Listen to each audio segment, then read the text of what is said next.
The tale of the tape for the WBO welterweight world championship. Kell Brook, we have discussed it, is the naturally bigger man, but Terence Crawford, look at that reach, 74 inches, and look at that last line. Power, punch, connect percentage just short of 50%, second best among all active fighters in the sport. But make no mistake, he's a product of his past. A merciless, callous, hardened destroyer from a tough background. And he's always ready to inflict pain when he can. That is proven, finishing 27 opponents. And he told us yesterday he is ready to put forth the hurt business tonight against Kell Brook.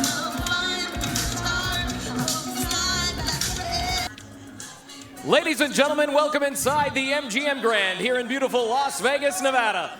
This is boxing. This is Top Rank, presented by Hall of Fame boxing promoter Mr. Bob Arum and brought to you by Geico. This bout is scheduled for 12 rounds for the WBO Welterweight Championship of the World. And now to the millions watching on ESPN and around the world, this is boxing, this is Top Rank, and this is the main event! Introducing first, out of the blue corner. He weighed in at 147 pounds, wearing white trunks with red and blue trim. He brings a record of 39 wins, only 2 defeats, 27 of those victories coming by way of knockout. The former welterweight world champion from Sheffield, England, the special one, Kell Brook!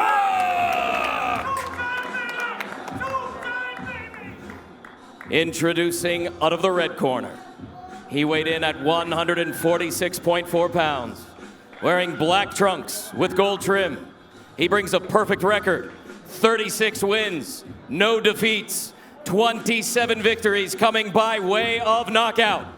The former lightweight world champion, the former undisputed junior welterweight world champion, the reigning, defending WBO welterweight world champion, the pound for pound king from Omaha, Nebraska, Terence "Bud" Crawford! I want a good, clean fight. Obey my commands at all times. Above all, protect yourselves at all times. Let's go.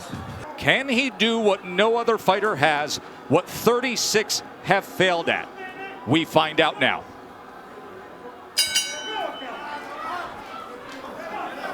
But it looks like Brook is playing Crawford's game now.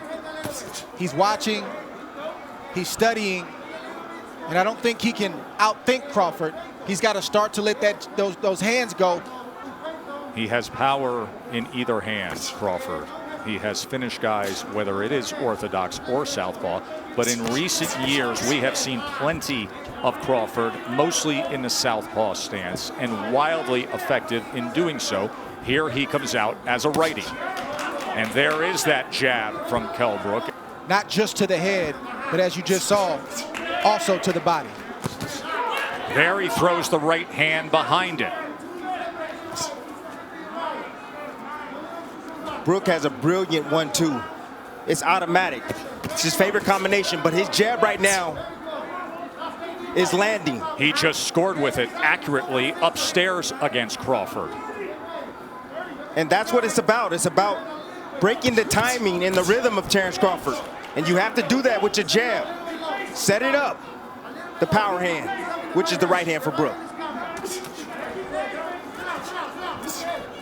Crawford looking to close that gap as he goes southpaw for a moment, doubles up the right-hand jab, and then comes with a left. Good exchange here as he switches back to righty. Back ringside here for round number 2 of our welterweight championship fight. Look, timing is what Kell Brook is special at. You know, he has a 69-inch reach. You have to understand that. He has the shorter arms in this matchup, but he knows when to throw his jab and at the right time, at the right distance, and at the right speed. funny to say that he doesn't have the reach. I mean, just look at the size advantage. Look at the size across the shoulders, across the back. Look at the muscles popping in the upper body of Kell Brook, and the base he has as well, that foundation with the legs. He's being patient. He's waiting. He's looking to counter Crawford. He's trying to get Crawford to commit so he can make him pay. Jab is giving Crawford a lot of problems right now. You see him thinking, and Brook is doing the right thing. He's going to have to do it right now because plan A, Brook has the advantage. Spence fight happened in May of 2017. That was the last time Brook fought at this 147-pound limit. He was fighting brilliantly, and then Spence got to him with the power and scored an 11th round TKO with a broken left orbital bone suffered. Right now it's a battle of patience. Neither fighter can afford to make a mistake, and as you see, Brook stepped in just a tad bit, and Terence had combinations waiting on him. Just fired off a right uppercut, did Kell Brook.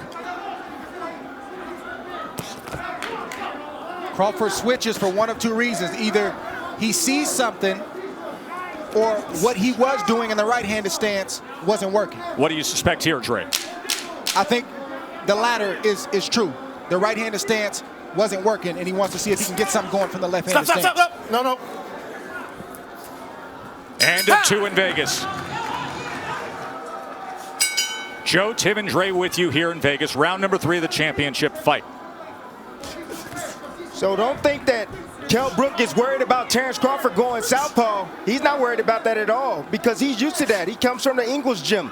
Opted out of this world title fight due to COVID concerns because Kell Brook trains in the Canary Islands for training camp. Ingle did not want to travel and then have to quarantine nor come to the United States. So instead, Carlos Formento is the trainer. That's what happens. That's what turning southpaw does. But it does allow you to land a right hand like Brook just landed on Crawford right now. The right hand hands-free. can be the best weapon against a southpaw. And of course, when he is in that lefty stance, you will see that right hand. Listen, Crawford has the reach advantage, but he's going to have to close the distance on Kell Brook. He told us in the build-up to this fight that Brook can't fight mid-range and in close. Right now, Brook is winning the battle from the outside. Crawford's got to slowly start to close that space. There's that right lead again from Kell Brook. The distance and started to bully Kell Brook. He started to fight him in close. Brook fought back valiantly, but he really didn't have any answers for that. See Crawford having his moments there. I see some swelling already. On the right eye of Terence Crawford in the right hand, right down the middle that just lands for Kell Brook. And there's a right hand from Crawford. Way to answer that right hand.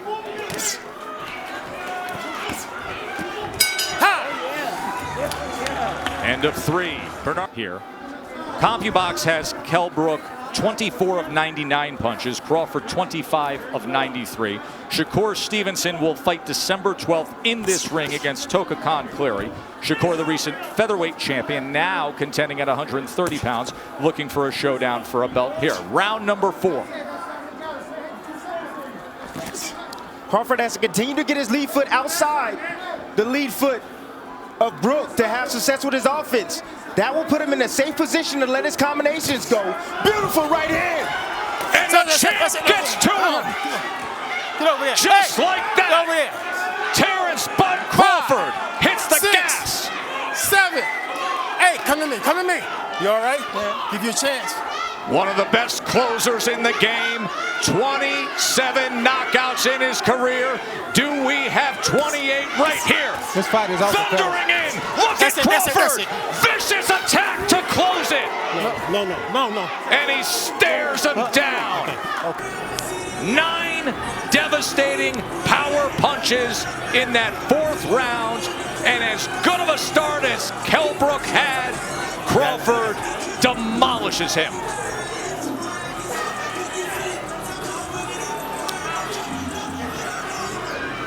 That's why this is called a 12-round fight. Slow start, but great finish. Great finish. You got to account for that 12-month layoff for Terence Bud Crawford. Kell Brook just said to his corner, Yes. what happened? Crawford just happened. Fellas, I said I wanted to see what Kell Brook does when he tastes the power of Terence Crawford. Well, we just got our answer. There it is. All right, guys. Timmy, take us through how he closed the show. Listen here in to me. round This 4. was like a jab, like a right hook, right on the money, right on the button. And you see the legs right there of Brook as he wobbled back to that corner.